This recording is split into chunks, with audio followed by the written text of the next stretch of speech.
गुरुमुखो, सच्चे मालिक को एकमात्र भक्ति ही प्रिय है तथा भक्ति से ही वे प्रसन्न होते हैं।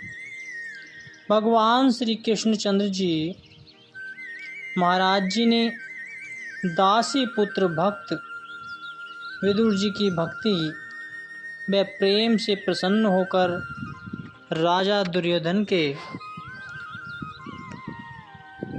स्वादिष्ट राजसी पकवानों को त्याग कर विदुर जी के घर का बिना नमक साग खाना स्वीकार किया था। इसी प्रकार जब धर्मराज युधिष्ठिर ने अपने राज्याभिषेक के समय यज्ञ रचाया तो वहाँ भी श्री भगवान ने नीच जाति के स्वपंच मुनि की भक्ति को प्रधानता प्रदान की। धर्मराज ने सब बड़े बड़े ऋषियों, मुनियों, योगियों और तपस्वियों को अपने यज्ञ में निमंत्रित किया, उन्हें भोजन कराकर संतुष्ट किया, परंतु जब तक स्वपंच मुनि नहीं आए, जब तक वे भोजन करके संतुष्ट नहीं हुए, यज्ञ के संपूर्ण होने का घंटा भी नहीं बच सका। इन सब उदाहरणों से यही स्पष्ट होता है कि मालिक के दरबार में केवल भक्ति की ही प्रधानता है और भक्ति ही प्रिय है तथा मालिक के चित्त में भक्ति के प्रति ही सम्मान की भावना है। इसलिए संत पलटू साहिब जी का कथन है कि ऊंची जाति का अभिमान कोई भूलकर भी न करे, क्योंकि मालिक तो एकमात्र सच्ची भक्ति से ही प्रसन्न होते हैं। तो कहने का मतलब यह है गुरुमुखो कि भक्ति मार्ग में एकमात्र सच्ची श्रद्धा तथा हृदय के सात्विक भाव को महत्व दिया जाता है। सांसारिक बातों, पदार्थों अथवा भौतिक गुणों की वहाँ कोई महत्ता नहीं है। भक्ति धारा लेखनी से नहीं बह सकती, वह बुद्धि, धन एवं जाति का विषय नहीं है, वह तो हृदय की पवित्रता और निर्मलता में है। वास्तविकता पवित्रता तो प्रभु नाम में है और उसी के द्वारा मनुष्य अपने हृदय को पावन कर सकता है।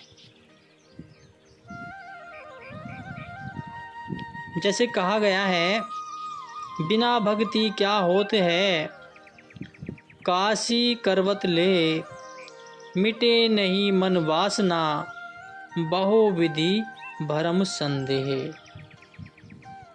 अर्थात भक्ति के बिना मन के अनेक प्रकार के संदेह, भ्रम तथा वासनाएं नहीं मिट सकती, नहीं मोक्ष की प्राप्ति हो सकती है। चाहे कोई काशी में जाकर करवट पर प्राण क्यों न त्याग दे, रूह या आत्मा तो केवल नाम के सुमिरन व भक्ति से ही पावन होती है। संसार में आकर जो जीव प्रभु भक्ति एवं नाम की कमाई करता है और सांसारिक कष्टों से न घबराता हुआ भक्ति पथ पर पग बढ़ाता चला जाता है, उसका नाम संसार में सदा सर्वदा के लिए भक्ति का ज्वलंत प्रमाण बनकर चमकता रहता है। जैसे सबरी को ही देख लीजिए, वह भिल्ली जाति की थी, परंतु प्रभु की भक्ति व प्रेम पर भी क्या किसी जाति का अधिकार है? कदापि नहीं। प्रभु की भक्ति व प्रेम का द्वार तो प्रत्येक उत्तम नीच व सब प्राणियों के लिए ही खुला है। राजा, रंक, ऊंच नीच, लघु, श्रेष्ठ जो भी चाहे इसमें बिना रोक टोक के प्रविष्ट हो सकते हैं, परंतु प्रवेश प्राप्त करने के लिए एक विशेष शर्त यह है कि इस मार्ग में प्राणों की बाजी लगानी पड़ती है। सबरी ने भी सिर की बाजी लगाकर अनुपम संपदा को प्राप्त कर लिया। पूर्व जन्म के अंतिम क्षण में उसके व्यतीत हृदय से स्फुटित प्रार्थना एवं शुभ संस्कारों के परिणाम स्वरूप सबरी का जन्म भीलों के घर में हुआ। प्रभु ने उसे अत्यंत एवं श्याम रूप प्रदान किया था, किंतु पूर्व जन्म के शुभ संस्कारों के कारण भगवान की भक्ति उसे जन्म से ही प्राप्त थी। हर समय भक्ति भाव में ही रची रहती थी। बड़ी होने पर उसके माता पिता ने दूरवर्ती गांव के एक भील युवक से उसका विवाह कर दिया। भील अपने गांव का मुखिया था। वह बड़ी धूमधाम से सबरी को ब्याह कर उसकी डोली 4 कहारों के कंधों पर लाद कर अपने गांव को ले गया। स्वयं वह घोड़े पर सवार डोली के साथ साथ चल रहा था। यात्रा लंबी थी और सुनसान जंगल में से गुजरकर उन्हें जाना था, तो तीव्र गर्मी के कारण मार्ग में सबरी को प्यास ने सताया। डोली उस समय जंगल के बीच में से जा रही थी कि सबरी ने जल मांगा। कहारों ने डोली नीचे उतारी और भील निकट के किसी जलाशय से जल ले आए। जब वह जल पिलाने लगा तो संयोगवश घूंघट हट जाने से सबरी के मुख पर उसकी दृष्टि पड़ गई। वह तो देखते ही सन्न रह गया। इतना भद्दा एवं काला कलोटा रूप भी किसी का हो सकता है, यह उसने स्वप्न में भी नहीं सोचा था। इस कुरूप देह से उसे घृणा हो गई। अतएव उसे डोली सहित वहीं वन में छोड़कर कहारों को साथ लेकर अपने गांव को चल दिया। सबरी वन में अकेली रह गई। अब इस सुनसान वन के अतिरिक्त उसके लिए ठिकाना भी कहाँ था। उसने वही घास फूस एकत्र करके एक झोपड़ी बना ली और उसी में रहने लगी। मन में उसने प्रभु को धन्यवाद दिया कि ग्रस्त के जंजाल में फंसने से मुक्ति मिली। वहाँ पर वह भजन भक्ति में लीन रहने लगी। वन में से कंदमूल फल खाकर भगवान का नाम जपती हुई दिन व्यतीत करती रही। इधर उधर वन में घूमने से कुछ दिन बाद उसे ज्ञात हुआ कि इस वन के निकट ही ऋषि मुनि तपस्वी लोग भी रहते हैं। उसने मन में विचार किया कि मेरे भाग्य से प्रभु ने साधुओं तपस्वियों की सेवा करने का सुअवसर प्रदान किया है। परंतु यह भी जानती थी कि भील जाति की संतान होने से ऋषि लोग उसकी सेवा को स्वीकार नहीं करेंगे। अंततः अत्यंत सोच विचार करने के उपरांत उसने तपस्वी लोगों की सेवा करने का एक उपाय सोच ही लिया। इस तपोवन में एक सरोवर था जिसको पंपासर कहते थे। सबरी ने देखा कि ऋषि लोग प्रातः काल उठकर पंपासर में स्नान करने चले जाते हैं तथा उस समय कुटियों में कोई भी नहीं होता। यही समय उसने उचित जाना। ऋषि लोगों से बहुत पहले उठकर वह सरोवर में स्नान कर उसके बाद जंगल में पुष्प से एकत्र कर लाती। जब ऋषि मुनियों के वृंद आश्रम से निकलकर पंपासर को चले जाते तो तब वे आश्रम में प्रविष्ट होती। सब कुटियों का झाड़ बुहार स्वच्छ करती और फिर उन ऋषियों के आसनों पर पुष्प आदि तथा कभी कभी कंद मूल भी रखकर लौट आती, जिससे कि जब ऋषि लोग आए तो उन्हें पूजा की सामग्री तैयार मिले और वे भगवान की पूजा कर सके। बहुत दिनों तक आश्रम में वासी तपस्वियों को ज्ञात नहीं हुआ कि ऐसा कौन प्रेमी भक्त है जो उनकी अनुपस्थिति में झाड़ू भी लगा देता है और फल फूल आदि भी रख जाता है। उन्हें इस बात का अचंभा होता था कि इससे पहले तो ऐसा कभी नहीं होता था। अब वह कौन प्रभु का प्रिय है जो न जाने कहाँ से आ गया और उसकी अनुपस्थिति में छिपकर सेवा कर जाता है। बिल्ली की झोपड़ी उनके आश्रम से काफ़ी दूर थी। उस ओर ऋषि लोगों का आना जाना कभी होता ही नहीं था। इस प्रकार पर्याप्त काल तक खोजबीन करने के उपरांत भी वे तपस्वी न जान सके कि चुपचाप उनकी सेवा करने वाला कौन व्यक्ति है, परंतु मन ही मन इस विचित्र प्रेमी की सेवा भक्ति से प्रसन्न अवश्य होते थे। यह आश्रम ऋषि मतंग जी का था। वे ही अपने शिष्यों सहित वहाँ निवास करते थे। प्रतिदिन पहर भर रात्रि जब शेष रह जाती तो अपनी मंडली सहित स्नान तर्पण आदि करने हेतु पंपासर की ओर चले जाते और वहाँ से सूर्योदय के समय लौट आते थे। इसी बीच सबरी आश्रम की सेवा किया करती थी। गुप्त रहकर सेवा करने वाली विचित्र प्रेमी का पता लगाने के लिए एक दिन प्रातःकाल मतंग जी ने अपने शिष्यों को स्नान के लिए भेज दिया और स्वयं वहीं रह गए। अपने नियत समय पर भिलनी आई और नियम अनुसार आश्रम को निर्जन जानकर अपने कार्य में संलग्न हो गए। ऋषि मतंग जी तो उसी प्रतिष्ठा में थे कि अभी पर्याप्त अंधकार था। सबरी आश्रम में जल छिड़क कर झाड़ू लगा रही थी कि सहसा एक कोने से निकलकर मतंग जी उसके समक्ष आ गए और पूछा कि तू कौन है और किस कारण यहाँ आती है। तो भिलनी सहम कर पीछे हट गई और चरणों में वंदना करके विनय भाव से बोली कि मैं नीच जाति की अछूत स्त्री हूँ, परंतु मेरे मन में यह प्रबल इच्छा थी कि संतों की सेवा करके जन्म सफल करूं। उसके बाद ऋषि मतंग जी अत्यंत स्नेह युक्त वाणी में बोले, अरे बाबरी, कौन कहता है तू अछूत है? हम तो तेरी सेवा भक्ति से अति प्रसन्न हैं। इतनी श्रद्धा एवं प्रेम के साथ संतों की सेवा में मन को लगाने वाली को अछूत कहना भी महापाप है। तो उन ब्राह्मणों से भी श्रेष्ठ व उत्तम है जो भक्ति प्रेम से हीन है। ऋषि जी को अब ज्ञात हो गया कि यह केवल इसलिए सबकी दृष्टि से छिपकर आश्रम की सेवा कार्य करती रही कि कहीं आश्रम वासी उसे अछूत जानकर घृणा न करने लगे और वह सेवा से वंचित न रह जाए।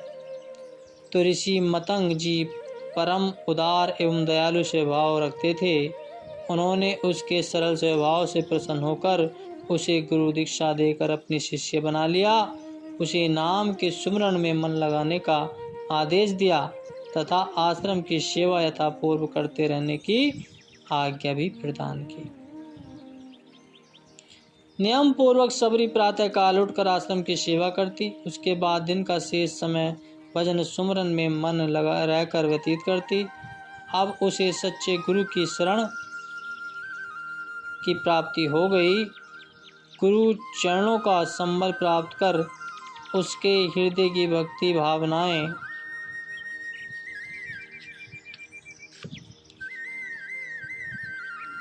प्रबल वेग से उमड़ने लगी। वह दिनों दिन प्रेम उन्माद में उन्मुक्त होती गई। एक दिन की बात है कि सबरी को प्रातःकाल जागने में तनिक विलंब हो गया और नित्य वह ऋषि मतंग जी के शिष्यों के पंपासर से लौटने के पहले ही आश्रम को सेवा कार्य निपटाकर लौट जाया करती थी। उस दिन तनिक विलंब से आश्रम में पहुंची और लौटने में भी विलंब हो गया। तो जब आश्रम की सेवा से निपट कर लौट रही थी, उसी समय मतंग जी के शिष्य भी सरोवर के स्नान करके लौट रहे थे। तो रात्रि का अंधकार अभी कुछ शेष था। इस कारण वह अनजाने में ही उधर से आने वाले तपस्वियों में से किसी एक से टकरा गई। तपस्वी को जब यह ज्ञात हुआ कि उसका भील जाति की एक स्त्री से स्पर्श हो गया है, तो उसने घृणापूर्वक मुंह मोड़ लिया और लाल पीले नेत्र निकालकर सबरी को बहुत भला बुरा कहा। सबरी चुपचाप सुनती रही तथा अत्यंत दीन भाव से अपने दोष के लिए क्षमा याचना करती रही, परंतु उसके बार बार अनुनय विनय करने पर भी तपस्वी ने उसे क्षमा दान नहीं किया। एक अस्पृश्य जाति से स्पर्श हो जाने के परिणाम स्वरूप स्वयं को भ्रष्ट हुआ जानकर वह क्रोधवश बड़बड़ाता हुआ पंपासर की ओर पुनः स्नान करके पवित्र होने के लिए लौट पड़ा। तो तब एक विचित्र घटना देखी, क्योंकि उस तपस्वी ने जाकर पंपासर में डुबकी लगाई। सरोवर का जल सहसा गंदा होने लगा। चिरकाल से ही यह तपस्वी लोग नित्य पंपासर में स्नान करने जाते थे। उन्होंने सरोवर के जल को सदैव निर्मल पाया, परंतु आज प्रातःकाल की मंद मंद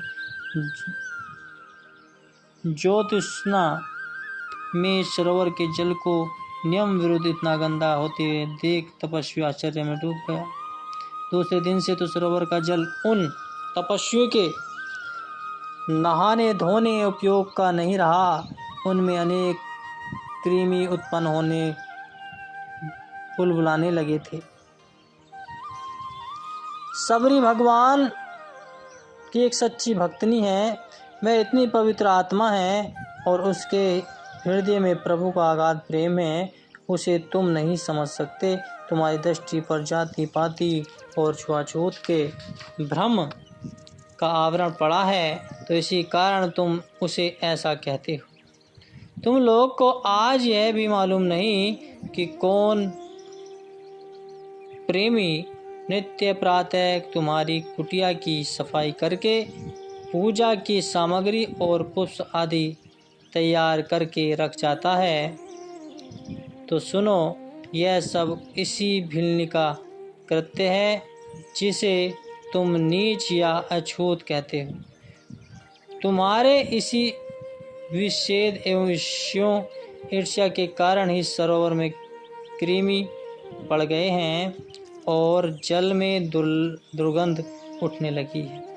इसके लिए भिलनी का कदापि दोष नहीं है, क्योंकि उसका चित्त निर्मल और विशुद्ध है। वे कृमि को पंपासर में उत्पन्न हुए, वे साधारण नहीं बल्कि जो फैलेंगे। अब तुम लोग जाओ, भजन सुमरन में चित्त लगाओ और अपने मन से द्वेष और प्रतिस्पर्धा की मलिनता को दूर करने का प्रयत्न करो। गुरुदेव के इस उपदेश ने शिष्यों के नेत्र खोल दिए और उन्हें सबरी की भक्ति का महत्व ज्ञात हुआ। उसके बाद उनमें से कुछ एक ऐसे भी थे जिनके चित्त से भ्रम एवं द्वेष रूपी मलिन्या धुल सका। उनका मलिन मन नहीं धुल सका। इस उपदेश को सुनने के उपरांत भी भिलनी को नीच एवं अस्पर्धेय मानते रहे तथा उसकी छाया तक से दूर रहे। जैसे जैसे इन लोगों ने विद्वेष का विष अधिक फैलता गया, तो पंपासर में उतनी ही अधिक संख्या में कृमि बढ़ती गई। कुछ दिन व्यतीत होने पर गुरुदेव मतंग ने अनुभव किया कि हमारा अंतिम समय निकट है। तो अंतर्यामी गुरुदेव जानते थे कि हमारे बहुसंख्यक शिष्य के मन से घृणा का विष दूर नहीं हो सका। यह इन लोगों के लिए हानिकारक ही नहीं अपितु घातक भी है।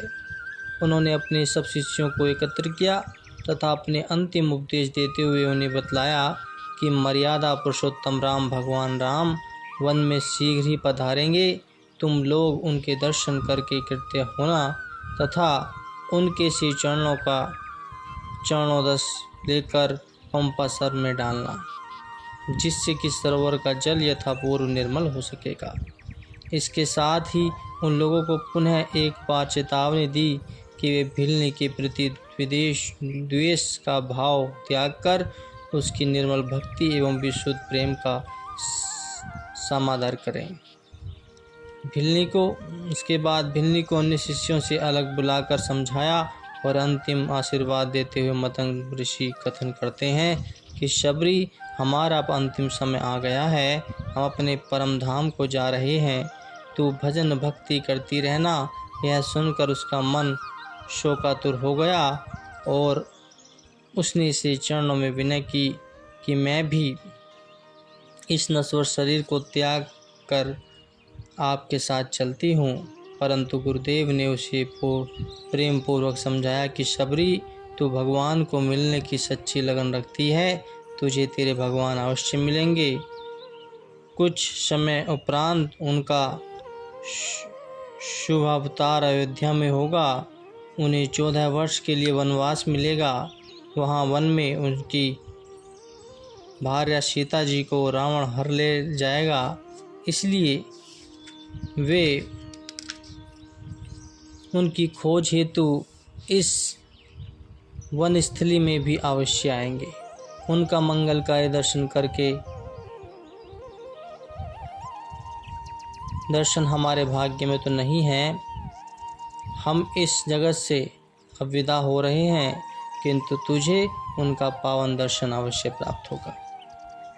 हमारी आशीष है कि तेरी सच्ची लगन एवं अचल भक्ति की आकर्षण शक्ति द्वारा खिंचे हुए वे स्वयं चलकर तेरी झोपड़ी में आएंगे और तुझे कृतार्थ करेंगे। इतनी शिक्षा प्रदान कर ऋषि जी तो अपने अमरधाम में जा बसे, परंतु उनके बाद उनके मुख्य शिष्यों ने अभिमानवश उनके वचनों को विकृत कर दिया तथा सबरी से आश्रम के सेवा का अधिकार छीन लिया और उसका आश्रम में आना जाना बंद कर दिया। इस दीनहीन को नीच जाति की स्त्री जानकर अब तपस्वी जन उससे घृणा की दृष्टि से देखते और उसकी छाया तक से दूर भागते, किंतु सबरी इसका बुरा कभी नहीं मानती थी। उसके चित्त में किसी के प्रति किंचित मात्र विद्वेष एवं मलिनता नहीं है। ऐसी निस्मित विषैली भावनाओं को मैं अपने हृदय में नहीं सजोती। उसके चित्त में तो प्रेम का सागर संसार बस रहा है। प्रेम के इस संसार में द्वेष अपना स्पर्धा का गुजर हो सकता है। जिस मन मंदिर में उसने भगवान की मनोहर प्रतिमा सजा रखी है, वहाँ द्वेष की भावना को स्थान देकर वह अपने भगवान के मंदिर को पवित्र क्यों करे। ऋषि मतंग के आदेश अनुसार सबरी ने तो अब श्री भगवान के दर्शन की लालसा में सब कुछ भुला रखा है। दिन रात अथवा 8 याम भगवान राम नाम की ही माला जपने के अतिरिक्त उसे और कोई कार्य नहीं सूझता। प्रातःकाल हाथ में झाड़ू लेकर उनकी अपनी झोपड़ी के आगे से लेकर दूर दूर तक मार्ग बुहार करती रही। मार्ग के कंकर बीनकर उन्हें दूर फेंकती रही, ताकि जब श्री भगवान राम आएंगे तो उनके सुकोमल चरणों को किसी प्रकार के कष्ट का अनुभव न हो। इस कार्य से विस्मित होकर वह अपनी फटी पुरानी झोली उठा लेती और बगल में लटकाकर वन वन में दूर दूर तक निकल जाती। इस वन में कुछ विशेष फलादि तो है नहीं, लेकिन केवल जंगली बेर कहीं कहीं मिलते हैं। उन्हें बड़े चाव से चुनती और एक एक बेर को स्वयं चखती कि कहीं भगवान के भोग के लिए खट्टा बेर भूल से भी न आ जाए। खट्टे बेरों को अलग फेंक देती तथा जो मीठे रसीले उन्हें छांट कर बड़े यत्नपूर्वक अपनी झोली में रखती। विशेष रूप से भगवान के भोग के लिए इन झूठे बेरों का उपहार लेकर अपनी झोपड़ी में लौट आती तथा द्वार पर इस आशा में बैठी रहती कि श्री प्रभु जी अब आते हैं। मन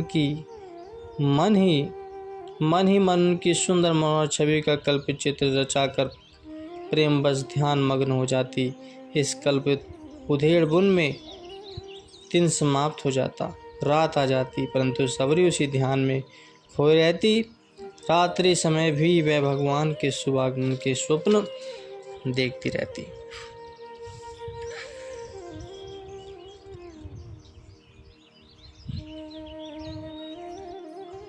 उसके बाद जब लंका का दुष्ट राजा रावण छल कपट द्वारा वनवासी राम की कुटी से उनकी अर्धांगिनी सीता जी का अपहरण कर ले गया, तो श्री भगवान ने वह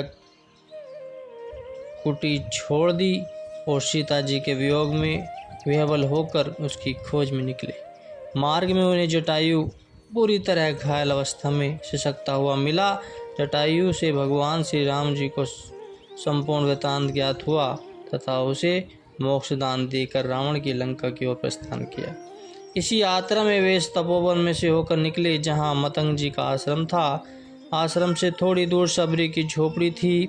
आश्रमवासी तपस्वी को यह ज्ञात हो चुका था कि श्री भगवान राम इस मार्ग से आने वाले हैं। उन लोगों ने बड़े ठाट बाट और